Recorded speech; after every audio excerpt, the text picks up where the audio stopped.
Hello everyone. आज हम discuss करने वाले हैं एक ऐसा प्रॉब्लम जो देखने में काफ़ी टफ और इसका अगर अलग अलग सॉल्यूशंस देखें तो काफ़ी टफ दिख सकता है। बट आई फील ये बहुत ही एक इजी टाइप का क्वेश्चन है। क्वेश्चन लाने का मोटिव ये है कि हम देख सकें कि कैलकुलस का यूज़ कैसे कर सकते हैं टू फाइंड आउट मिनिमम और मैक्सिमम वैल्यू। ठीक है, आई वुड लव कि अगर आप इसको वीडियो को पॉज करके इसका सॉल्व करने का ट्राई करें एंड सी कि आपका सॉल्यूशन, मुझे श्योरिटी है कि कई लोग इसको सॉल्व कर पाएंगे, जो 12th स्टैंडर्ड में है वो आराम से सॉल्व कर पाएंगे, या जो रिपीट कर रहे हैं वो आराम से सॉल्व कर पाएंगे। बट द थिंग इज कि मैं चाहता हूँ कि डिफरेंट डिफरेंट सॉल्यूशंस यहाँ पे निकल के आए and we try to observe different type of solutions, different type of approach. तो देखते हैं मेरा सॉल्यूशन क्या है और इससे बात करते हैं। तो सबसे पहली बात, इस क्वेश्चन में अगर आप देखें तो लॉग में एक इक्वेशन दी हुई है जिसको हम सिंप्लीफाई कर सकते हैं आराम से। तो log a plus log b है, so that becomes log of base 4 x square minus 4 y square equals to 1। Don't forget to write down the condition of log that x plus 2y should be positive, at the same time x minus 2y should be positive. ठीक है, and इस log को हटाया जाए तो बन जाएगा x square minus 4y square equals to 4, which is simply a equation of hyperbola. We can write like this: x square by 4 minus y square by 1 equals to 1।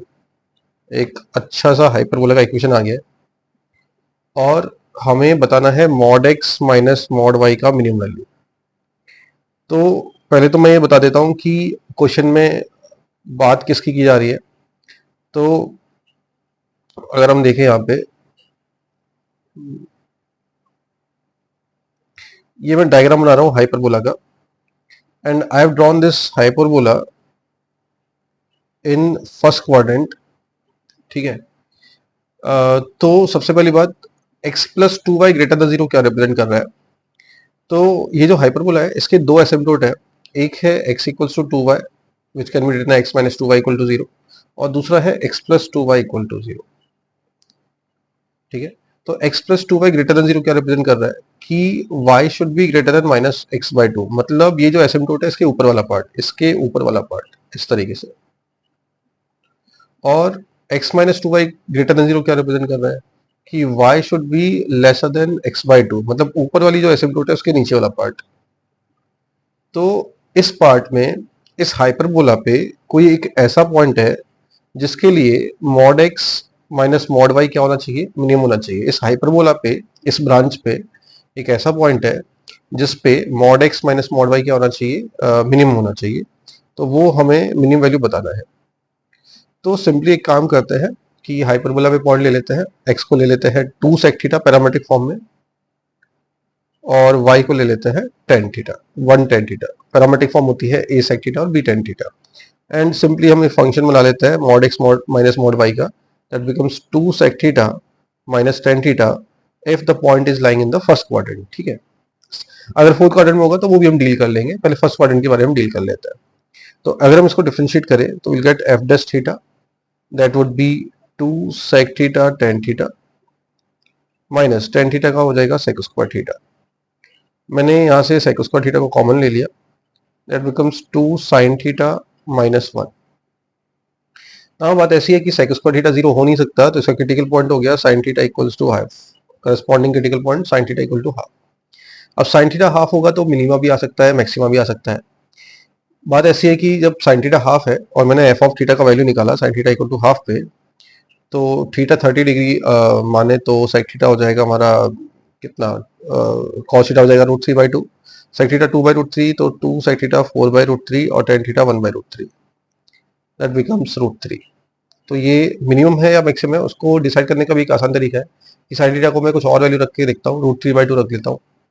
जब मैं √3/2 रखूंगा तो sec थीटा 2 आएगा, 2 sec थीटा 4 आएगा, tan theta √3 आएगा। 4 minus √3 obviously बड़ी value है, मतलब ये जो वैल्यू आई हमारी √3, this is the minimum value. इसकी मिनिमम वैल्यू आई mod x minus mod y की। अगर यही बात हम मॉड x इसके लिए फोर्थ क्वाड्रेंट के लिए करें, mod x minus mod y minimum निकालना है, तो उस केस में tan थीटा जो होगा वो नेगेटिव होगा। ठीक है, फोर्थ क्वाड्रेंट में जब जाएंगे हम तो tan थीटा नेगेटिव होगा, इसलिए mod x minus mod y जो होगा वो हो जाएगा 2 sec theta plus tan theta, ना कि minus tan theta. And in that case हमें डिफरेंशिएट करना पड़ेगा, साइन थीटा माइनस हाफ आएगा, इवेंचुअली आंसर सेम ही आने वाला है। तो कहने का मतलब ये है कि इस क्वेश्चन को इतना टफ ना सोच के अगर हम थोड़ा सा इजी तरीके से इसको सॉल्व करें तो आराम से आंसर आ जाता है। और mod x minus mod y क्या रिप्रेजेंट कर रहा है वो भी बहुत आसान सी बात है कि अगर मान लो mod x minus mod y कुछ कांस्टेंट आ रहा है ना, एक्चुअली सी ले लेते हैं और C variable like C change हो रहा है, तो mod x minus mod y equal to C क्या रिप्रेजेंट कर रहा है? एक्चुअली वो एक पेयर ऑफ लाइन रिप्रेजेंट कर रहा है ना। Mod x minus mod y equal to C एक पेयर ऑफ लाइन रिप्रेजेंट कर रहा है जो सी के हिसाब से चेंज होता रहेगा। अब जैसे जैसे जैसे ये लाइन है mod x minus y equal to C, जैसे जैसे ऐसे ये चेंज होता रहेगा वैसे वैसे सी के वैल्यू चेंज होते रहेंगे। अब x comma y since hyperbola पे लाई कर रहा है, तो mod x minus mod y equal to C का मिनिमम वैल्यू तब आता है जब ये जो लाइन है वो हाइपरबोला की टेंजेंट हो जाती है। जैसे हम आगे बढ़ेंगे तो सीकेंट हो जाएगी और सी का वैल्यू बढ़ जाएगा। ठीक है, अगर आप देखना चाहें तो सी एक तरीके से हमारा वाई इंटरसेप्ट है लाइन का। ठीक है, वाई इंटरसेप्ट बढ़ जाएगा अगर हम आगे चले जाते हैं, तो मिनिमम तब रहेगा वो जब टेंजेंट है। तो टेंजेंट के केस में ये मिनिमम आ जाता है। बाकी अगर उतना नहीं सोचना है तो ये मेथड भी काफ़ी इजी है, आराम से इसको सॉल्व किया जा सकता है। आई होप ये समझ में आया होगा सॉल्यूशन।